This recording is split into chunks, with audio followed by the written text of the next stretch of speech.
అంటే చెప్తానా అన్న ఇగో మీరు అన్ని ఛానల్స్ ఉన్నాయి మీరు రివ్యూ చేస్తా అంటే చెప్తా బరాబర్.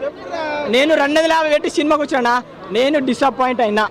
ఎందుకంటే తండేలు సినిమా కొర్రినా గట్టిగా, కానీ ఈ సినిమాకి నేను డిసప్పాయింట్. ఎందుకైనా అంటే ఇప్పుడు V6 చాలా పెద్ద ఛానల్, TVN పెద్ద ఛానల్, మీరు వేయకపోతే ఇక వేస్ట్. ఎందుకంటే మీరు జనాలు 1000 మంది మేము నమ్ముతారు, మీరు మోసేసారి చేసుకోండి వద్దన. ఎందుకంటే నాకు సినిమా నచ్చలేదు. విశ్వక్సేన్ యాక్టింగ్ సూపర్ అన్నా, నీ యాక్టింగ్కి నీ హార్డ్ వర్క్కి సూపర్, కానీ స్టోరీ పోయింది. ఎందుకంటే ఏం అన్న ఇప్పుడు మేకప్ స్టోరీ ఉంటుంది అన్న, స్టోరీ చెప్పాలా మళ్ళీ చెడులు కూడా పోతారు. స్టోరీ వద్దు కానీ చెప్తాను. నేను వచ్చినా కాబట్టి నేను డిసప్పాయింట్ అన్న. స్టోరీ లైన్ అయితే మేకప్ స్టోర్ ఉంటుంది. స్టోర్కి ఒక కస్టమర్ వస్తాడు, ఒక అమ్మాయి నల్లగా ఉంటుంది, సాయి కామాక్షి, మన ఊరి పేరు భైరవ కొనేరు, ఆమెను మేకప్ వేస్తాడు. ఆమె విలన్ పెళ్లి చేసుకున్నాడు, మేకప్ తీస్తే కర్రేగా ఉంటుంది. కర్రేగా ఉన్నప్పుడు వీడు ఏం చేస్తాడంటే కర్రేగా ఉన్న పెళ్లి చేస్తాను యుద్ధానికి పోతాడు స్టోర్ మీద. అప్పుడు ఈయన నన్ను అందరు చంపేస్తారా అని గెటప్ చేంజ్ చేస్తాడు. అప్పుడు లైలా గెటప్. అక్కడ నుంచి ఒక డబుల్ మీనింగ్ రొట్టా స్టోరీ ఉంటుంది. అయ్యో బాయ్కాట్ చేయాల్సిన అవసరం లేదు బ్రో, అది బాయ్కాటే అంతే. మీరు నన్ను కొడితే కొట్టారు. అయ్యో రాకేష్ కింగ్, నా పేరు రాకేష్ 99 కింగ్. ఇన్స్టాగ్రామ్లో విశ్వక్సేన్ ఒక 250 కొట్టాను బీర్ తాగి పడుకుంటే. ఎందుకంటే నేను మోసపోయినా. తండేలు 3 సార్లు వచ్చిన, సంక్రాంతికి వస్తాను 4 సార్లు. ఎందుకు వచ్చినా సినిమా స్టోరీ బాగుంది, ఒక కంటెంట్ ఉంది, దీంట్లో ఏం లేదు.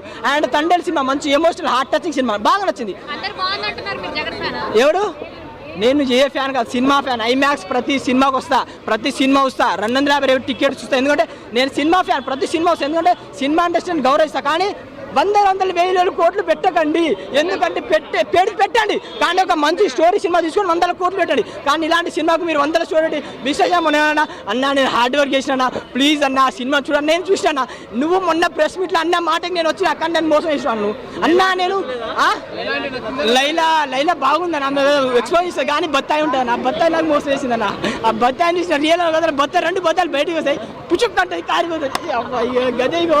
కానీ ఓకే అన్న, కామెడీ పరంగా బాగుంది. కానీ విశ్వక్సేన్ అన్న చెప్తాను, నువ్వు తమ్ముడు అనుకో అన్న అని ఒక మంచి స్టోరీ ఎంచుకొని నీ యాక్టింగ్ బాగుంటుంది. ఫలక్నామా దాసు, ఓరి దేవుడా, నీ యాక్టింగ్ నాకు బాగా నచ్చుతుంది. కానీ ఇలాంటి స్టోరీ తీసుకొని నీ ఇమేజ్ని కూడా పోగొట్టుకోద్దని చెప్తున్నాను. అండ్ నేను తప్పుగా మాట్లాడే సారీ, ఎందుకంటే నేను జెన్యూన్ చెప్పిన. నన్ను ఒక 10 మంది రివ్యూ ఇస్తారు, వాళ్ళు 10 మంది సినిమాకి వచ్చి చూడాలా, కానీ సినిమా బాగాలేని వాళ్ళు డిసప్పాయింట్ కాదు. ఎందుకంటే జనాలను మోసం చేద్దాం ప్లీజ్.